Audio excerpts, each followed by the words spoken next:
다 읽지 못했지만 오늘 본문이 속한 시편 139편은 구구절절 하나님의 사랑을 느낄 수 있는 말씀입니다.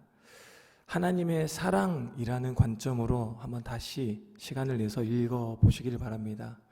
하나님이 사랑하셔서 나를 아신다라고 말씀하시는데 어떻게 아시는지를 가르쳐 주시고, 하나님이 사랑하셔서 나와 함께 하시는데 어디까지 함께 계시는지를 말씀해 주고 계시고, 결국 그 하나님의 구원이 우리에게 나타난다라는 말씀입니다. 하나님의 전지하심이나 하나님의 무소부재하심이 하나님의 신적인 그 어떤 전지와 전능의 능력에 있기보다는 나를 사랑하신다는 그분의 마음에서부터 출발을 하는 것이 복음적인 신앙이 될 수 있습니다. 나를 아신다라는 말씀이 오늘 본문 말씀에 계속되는데 139편 1절부터 4절 읽지 않았지만 함께 읽겠습니다. 여호와여, 주께서 나를 살펴보셨으므로 나를 아시나이다. 주께서 내가 앉고 일어섬을 아시고 멀리서도 나의 생각을 밝히 아시오며 나의 모든 길과 내가 눕는 것을 살펴보셨으므로 나의 모든 행위를 익히 아시오니 여호와여, 내 혀의 말을 알지 못하시는 것이 하나도 없으시니이다. 아멘. 하나님이 나를 아신다라고 하시면서 계속해서 반복적으로 표현하시는 것이 주님께서 나를 보신다라고 표현해 주죠. 나를 보고 아시는 것, 나를 보신 만큼 아신다는 거죠. 하나님은 우리에게 관심을 가지고 우리를 살펴보십니다. 우리 앉고 일어서는 것도 보시고요, 가거나 누워있거나 우리의 모든 삶을 바라보고 계세요. 그런데 어떤 눈으로 바라보고 계세요? 사랑의 눈으로 바라보고 계십니다. 사랑하는 대상을 놓치기 싫어서 계속 바라보고 계시는 하나님의 눈길이 여기 담겨 있는 거죠. 모든 것에 모든 것 되시는 분이 아무것도 아닌 인생을 살펴보신다라는 사실이 우리에게 얼마나 감사합니까? 17절 18절 말씀을 함께 읽겠습니다. 가로에 있는 거는 본인의 이름을 넣어서 한번 읽어보시길 바랍니다. 제 이름 말고요. 함께 읽겠습니다. 하나님이여, 주의 생각이 요엘에게 어찌 그리 보배로우신지요. 그 수가 어찌 그리 많은지요. 요엘이 세려고 할지라도 그 수가 모래보다 많도소이다. 요엘이 깰 때에도 여전히 주와 함께 있나이다. 아멘. 죄송합니다. 제가 지금 목 상태가 좋지 않아서 참 죄송합니다. 요엘이라는 이름을 자신의 이름으로 놓고 읽으셔야 하나님이 나를 사랑하시는데 어떻게 사랑하시는지에 대해 감동이 오는 거예요. 그렇죠? 우리가 여기서 이 말씀에서는 두 가지를 기억해야 돼요. 주님께서 우리를 바라보신다고 그랬죠. 바라보시면서 생각을 하세요.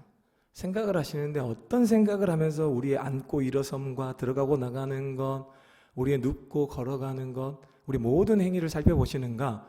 어떤 생각을 가지고 살펴보신다고 말씀합니까?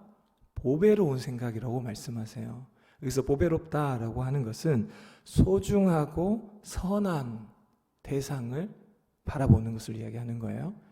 존귀하게 바라보는 것입니다. 내게 있어서 존귀한 대상, 보배로운 대상, 보물과 같은 대상, 귀한 존재를 바라보는 눈빛으로 바라보신다는 거예요. 우리를 생각하시는 그 생각이 보배로운 것밖에 없다라고 말씀하시죠. 여러분, 누가 나를 생각해 준다. 얼마나 감사한 일입니까? 좋지 않은 생각이 아니라 나를 향해서 보배로운 생각만, 나를 존귀하게 하는 생각을 가지고 자꾸 계속해서 나를 생각한대요. 얼마나 감사한 일이 아닐 수 없죠. 두 번째로, 보배로운 생각이 얼마만큼 많다라고 말씀합니까? 모래알보다 많다라고 이야기를 해요. 모래알보다. 여러분, 바닷가에 모래알을 세어볼 수 있습니까? 몇 개까지 세어볼 수 있을까요? 한 줌 모래만 쥐어도 그 모래를 세는데 한나절은 넘게 걸릴 것입니다. 손 크기에 따라 다르겠지만 한번 시도해 보십시오. 웅천에 있는 모래만 해도 얼마나 많습니까? 여러분, 동해, 서해, 남해, 그렇죠? 전 세계에 있는 모래알보다 하나님께서 우리를 향한 보배로운 생각이 더 많다라고 말씀하세요. 그러니까 무슨 말씀이세요? 하나님은 우리를 바라보실 때 늘 보배로운 생각을 품고 바라보신다라는 말씀이세요. 성경을 읽는 사람들이 자존감이 낮은 것은 성경을 읽지 않았다는 것입니다. 믿음으로 읽지 않았다는 것이에요. 왜요? 나를 향한 하나님의 보배로운 생각들이 바닷가의 모래보다 많도소이다. 이것이 저와 여러분의 정체성이고 하나님께서 우리를 그렇게 대하신, 우리의 자존감의 뿌리가 여기에 있다면 우리 자신에 대한 자존감이 낮을 이유가 없는 것이죠. 다른 사람이 뭐라고 하든 하나님 나를 그렇게 여기시니까. 그러면 조금 마음이 내려간다거나 내 자신에 대해서 조금 이렇게 작게 여겨진다거나 하면 추천드립니다. 가까운 우리 여수 지역에는 해변이 많잖아요. 가까운 바닷가에 가셔서 모래를 한 움큼 옮겨지고 보배로운 생각들 세어보세요. 얼마나 많으신지. 하나님의 마음을 오해하지 마시길 바랍니다. 세상 사람들이 나를 생각할 때 이런저런 생각들, 평가들 할 수 있을지라도 하나님은 우리를 향해서 보배로운 생각만 갖고 계십니다.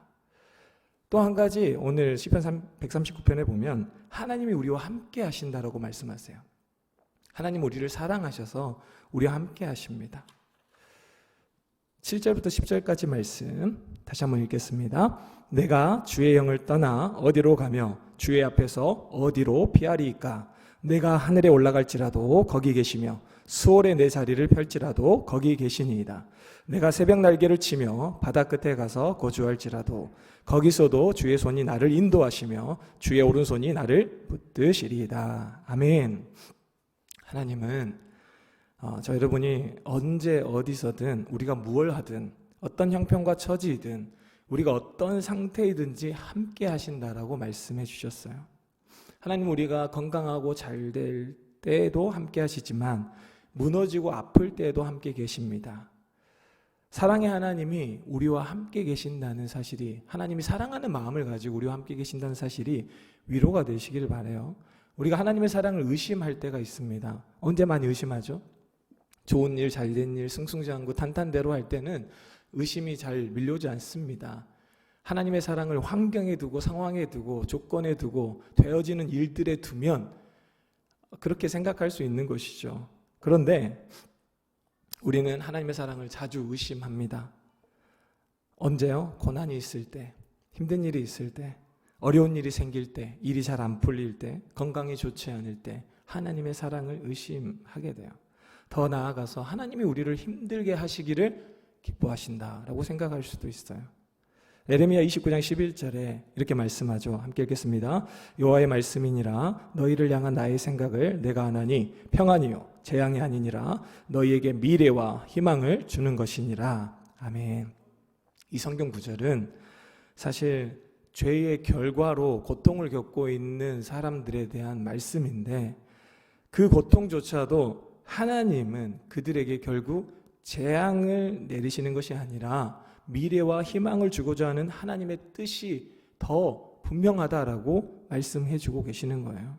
하나님은 우리가 힘든 가운데서도 소망을 품기를 원하시는데 그 소망의 근원이 무엇이냐면 하나님이 내가 아프고 힘들고 괴롭고 고통스러운 것을 기뻐하지 않는다라는 거예요. 우리 하나님은 언제나 우리가 잘 되는 것을 기뻐하시고 우리가 밥을 잘 먹고 건강한 것을 기뻐하시는 하나님이세요. 그 하나님을 우리가 그 하나님의 뜻을 오해하지는 말아야 돼요. 그렇죠? 상황과 환경이 주는 메시지가 있다고 하더라도 하나님의 마음까지 오해하면 안 되는 것이죠. 사랑해서 진노하시지만 그 가운데서도 긍휼을 베푸시는 하나님이세요. 그러니까 심판 중에 구원을 베푸시는 하나님, 놀라운 하나님 아니세요? 우리가 부모님들이 자녀를 혼내보신 적 있으시죠? 혼내는 동안에 자꾸 긍휼을 베풀고 이게 동시에 가능합니까? 가능하지 않아요. 하나님은 심판 중에도 진노 중에도 긍휼을 베풀고 계시는 하나님이세요. 그러니까 하나님의 마음은 항상 우리를 향해서 긍휼과 사랑에 있으시는 거죠. 시편 104편 9절에 이런 말씀이 있어요. 함께 읽겠습니다. 주께서 물의 경계를 정하여 넘치지 못하게 하시며 다시 돌아와 땅을 덮지 못하게 하셨나이다. 아멘. 물의 경계를 정하시는 하나님이십니다. 물의 경계를 지으셨어요. 그래서 바닷가에 가면 파도가 치죠. 그런데 물이 땅을 덮지는 못합니다. 하나님께서 경계를 지어 놓으셨다라고 말씀합니다. 바닷가의 파도는 바다의 힘입니다. 바다는 땅을 덮으려는 힘을 가지고 있어요. 땅을 덮으려는 힘을 가지고 있는데 하나님께서 말씀으로 경계를 그어 놓으셨기 때문에 1cm도 더 들어오지 못합니다. 이게 하나님께서 물의 경계를 지으셨다는 것이에요. 여러분, 우리의 삶에서 하나님께서 고난을 허락하실 때는 있지만 우리의 각자의 고난을 허락하실 때에도 하나님은 고난의 경계를 그어 놓으십니다. 얼마나 감사한지 몰라요. 하나님께서 고난의 경계를 그어 놓지 않았으면 우리가 얼마나 힘든 일들을 더 많이 겪을 수도 있지 않겠어요? 근데 하나님께서는 허락하지 않는 경계가 있다라는 것이죠. 하나님께서 해결해 주지 않은 것들만 보이고 건져주지 않고 원망하고 불평만 나오는 가운데서 이 말씀을 기억하시길 바랍니다. 우리가 기억해야 될 것은 이 고난에 하나님께서 경계를 그어 놓으셨다라는 것이에요. 그러니까 감사할 수 있는 거죠. 고난 중에 있을 때 내가 당하는 고난만 보지 마시고 더 겪지 않는 것을 감사할 수 있는 것이 믿음이죠. 내가 더 당할 수 있는 어려움도 있었고 환난도 있고 고통도 있지 않겠습니까? 그런데 하나님께서 그어 놓으신 경계가 있어서 하나님께서 붙드시는 그 은혜를 경험하는 것이죠. 우리가 잘못할 때가 얼마나 많습니까? 우리의 죄 가운데 연약함 가운데 넘어지고 실수하고 실패할 때가 많잖아요. 그런데 우리 같으면 그냥 상황만 보면 완전히 망할 것 같은, 엎드러져 버릴 것 같은 일들도 하나님께서 끝에 붙잡고 계시는 것을 경험한 적이 있지 않으세요? 이 내가 한 일의 결과만 놓고 생각해 보면 그냥 망해도 망했을 것 같고 엎어져도 엎어졌을 것 같은데 왜 망하지 않고 왜 여기서 다시 일어날 힘이 생기는가? 하나님께서 고난의 경계를 지으셨다는 것이죠. 그러니까 감사한 것입니다. 고난의 때를 우리가 어떻게 보내는가? 고린도전서 10장 13절 말씀입니다.